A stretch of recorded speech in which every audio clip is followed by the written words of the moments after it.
Good evening and welcome to Combe Valley. Combe Valley is in the parish of Morwenstow, which is about 6 miles north of Bude in the county of Cornwall in England. Now, for the past 5 days, I've been spending some time here looking at the local area and staying in this cottage called Mill House. Now, Mill House is one of a cluster of properties in the hamlet of Combe. It has a very, very interesting story, which I will sort of explain to you. It was occupied by a family who spanned 5 generations in this local community, and they had the surname Tape. So they lived in about sort of 5 or 6 different houses and cottages in these very small hamlets. Combe itself is just literally about 10 minutes away from the coast, the beach at Duckpool. So it is right on the coast, but it's also a sort of coastal feel to it, but also a very country agricultural feel to it as well. The community here for many, many generations were millers, carpenters, they were farmers, and they even sort of catered to people for the tourist trade as well. They had a tea room in one of the cottages. So a little bit of everything went on here. A very, very industrious and very self-contained community. I would like to talk to you more about the family Tape. It has particular significance for me because following 4 years of family history and genealogy research, I've looked at my ancestry, and one of the names that comes up again and again is the surname Tape, and it was traced back to this particular hamlet of Cornwall. So it's going to be very interesting looking at the stories behind the people who lived in this village, of whom all of them were Tapes. As I say, they lived here for 5 generations. Now, as I mentioned, the Tape family spanned about 5 generations, and I think the last Tapes left this village about the 1950s to 1960s, about that time. So the 5 generations meant that the Tapes have been living here since at least the 1800s. And they lived predominantly, all of the houses here were owned or lived in by the Tape family. So we have various properties in Combe. They've got Mill House, which is this one, the one we're staying in. Currently, Mill House is actually split into 2 different properties, but I can imagine that at the time it was one property that was occupied by the Tapes. There's another one opposite called Ford Cottage, which was also occupied as a residence. Then you've got a ford with a pedestrian walk bridge over the ford. Cars would obviously go through the water, and next to it you've got a walkway that spans the stream.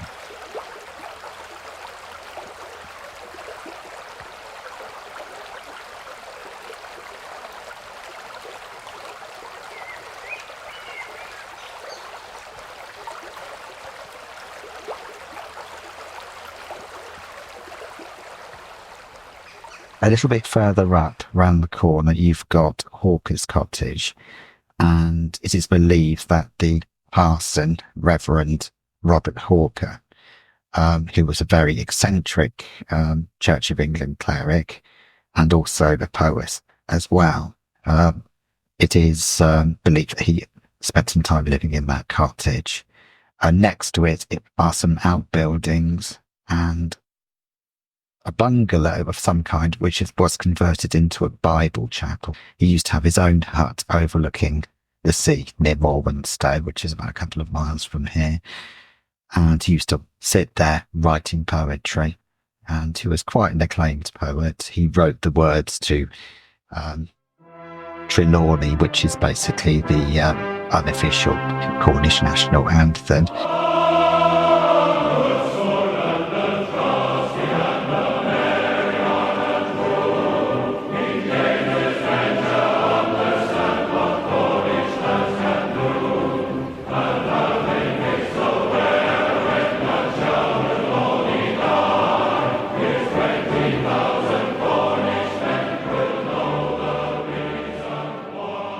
immediately next to Hawkes Cottage, you've got an outbuilding, and then you've got two small, very colourful buildings, which in the heyday were Bible chapels, but they were reading rooms. And on the other side of the hamlet, you've got a carpenter shop as well. It's worth saying that actually there were farms in the local community which were also occupied by the Tate family. So it was a very self-sufficient community. All the produce, everything that was used, was produced by the Tates, for the Tates, and for just everybody else in the community. Now, Ford Cottage, I mentioned that it was a residence. A bit later on, Ford Cottage was actually turned into a tea room, and it was very well visited. This area gets a lot of walkers with the coastal scenery. I mean, it's a tremendously beautiful place, attracts a lot of walkers, sightseers. So the tea room at Coombe did a tremendous business, and everything was very fresh. It was locally produced. Things like clotted cream, scones, all the baking, it was done in-house.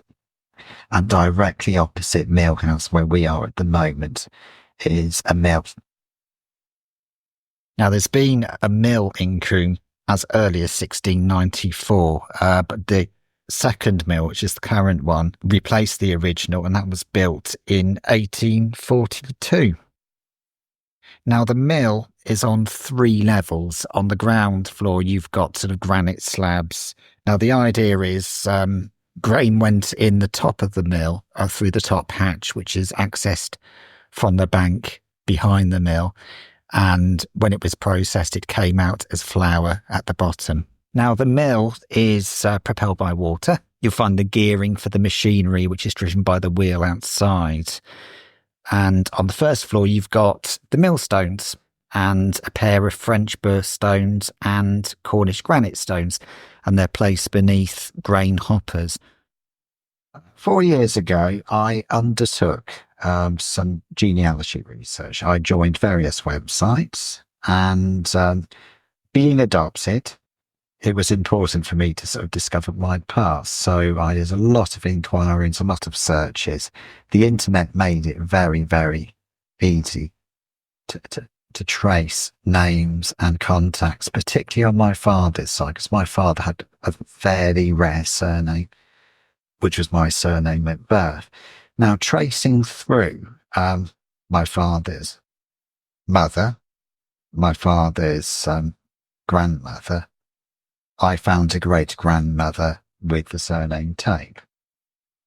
Now, that led me on to make further inquiries online on the internet, and amazingly actually found that the Tate family had produced a book. It's called Coombe Valley and the Tate Family, a collection of old photographs. Now, this is written by Robert Tate, and you can see on the front it's got a picture of Coombe Mill. And when you actually look inside, it had photographs, black and white photographs, going back decades. Now, it's quite funny actually, because one day I had a friend pop around. After I got this book, I left it on my table at home. A friend came around one day and just picked up the book at random, and she opened it up, flicked through it, and all of a sudden she said, "Graham." To get my attention, I turned around and said, "Well, what is it?" And she pointed to a picture and said, "This is you." Now, strangely enough, the picture she was pointing at actually was a female version of the family.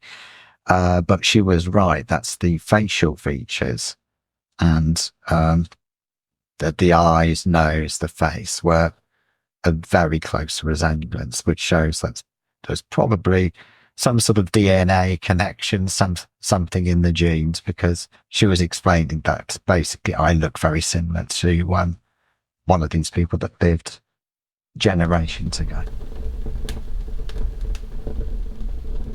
Now, Coombe Valley is only half a mile from a rather isolated beach called Duckpool. Now, Duckpool is accessed by a small track that, as I say, extends about half a mile from the hamlets down to the coast. And it follows a very, very steep valley with the stream running inland all the way out to the sea. And it's dissected by wooden bridges. And when you get to the beach, it's a very, very, very rugged coastline, very, very tall cliffs, a lot of rocks and formations. It's a very, very wild coastline. Today we're down in North Cornwall and we're staying at Coombe Valley, which is about half a mile from this beach, which is called Duckpool.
It's also a place a lot of surfers tend to go to as well. So it's because of the swell of the waves, it's a very, very you get very, very high waves, which is very typical of North Cornwall, and a lot of surfing.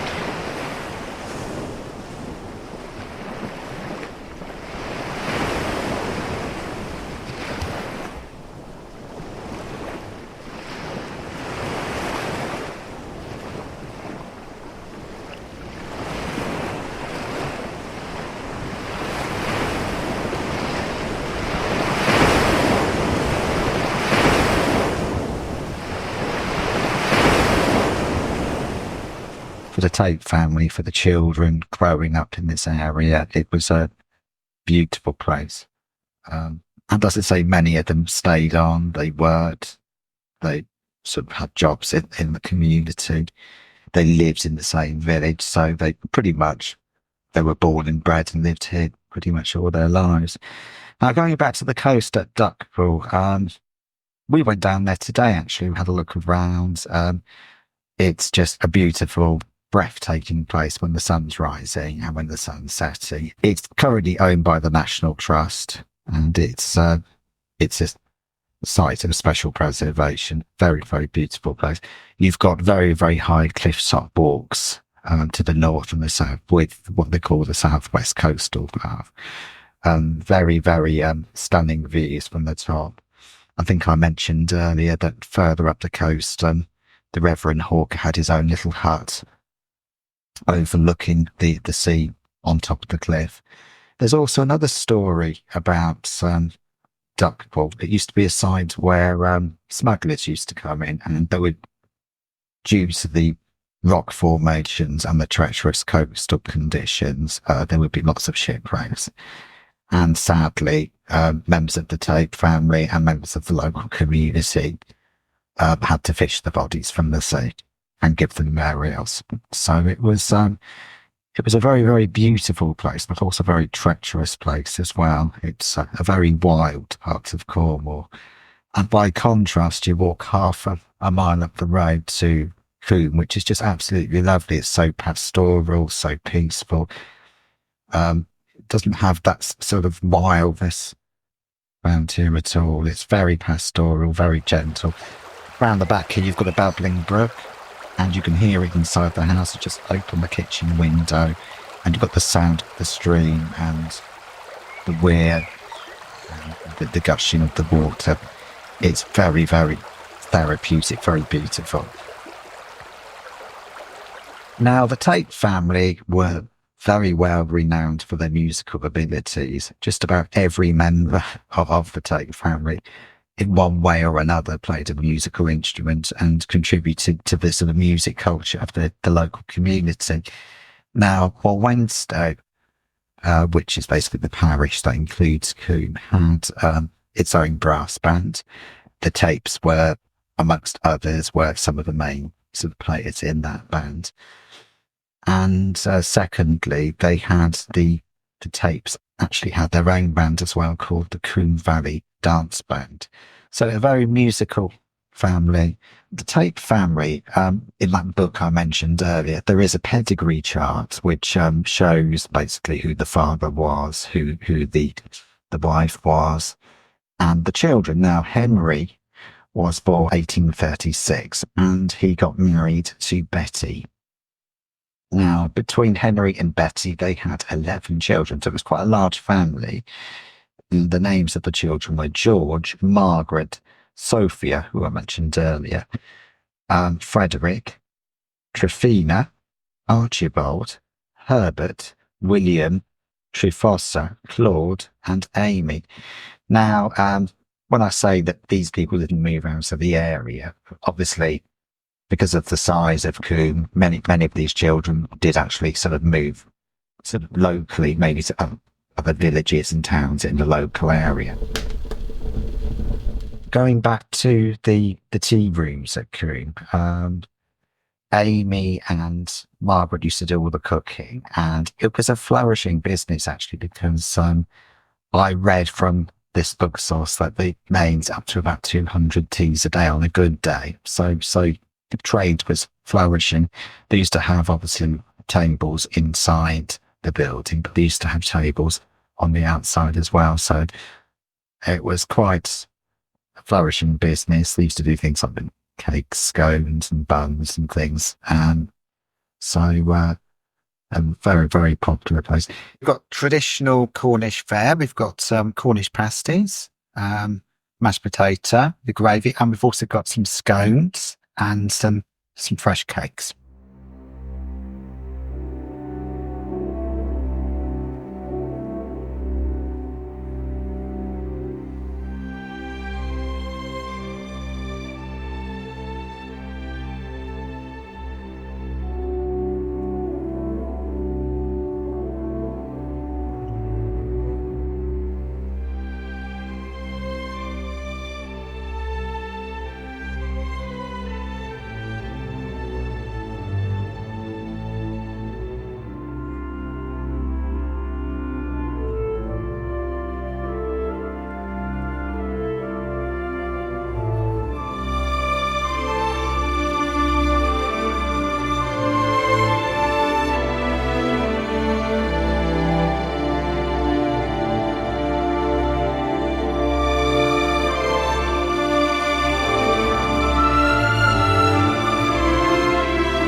Well, we're just on the cliffs above Duckpool Beach. It's been a lovely visit, really nice countryside. The views are just amazing.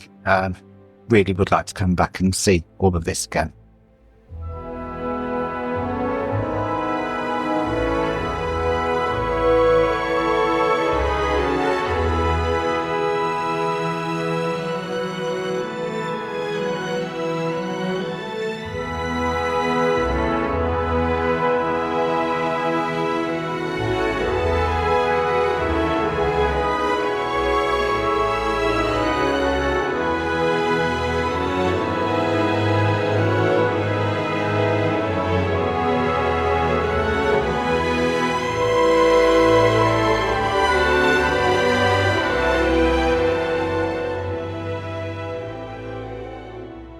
The Tate family were very socially minded. They used to like welcoming newcomers, people coming into the area. So They were certainly not an insular community. They were very, very much interested in other people's lives. They used to take a lot of people from outside the area. I mean, they had one story where somebody came to stay with them from London, and they were very welcoming. They gave them accommodation. So, and they used to sort of chat and talk to walkers, people passing by, a very, very sociable community. And that with the music, they had a lot of connections with people. We have enjoyed staying at Mill House this week. It's a very, very isolated area. It took us about 10 hours to travel from home down to here. And when we came, we found there's no phone signal. There's very, very sporadic Wi-Fi connection. In fact, there's no Wi-Fi in the house at all. So you do feel a sense of isolation. But somehow the spirit of the Tate family does live in the community, because the community is still as warm as ever. Every day we've been out, we've seen walkers, we've chatted to people.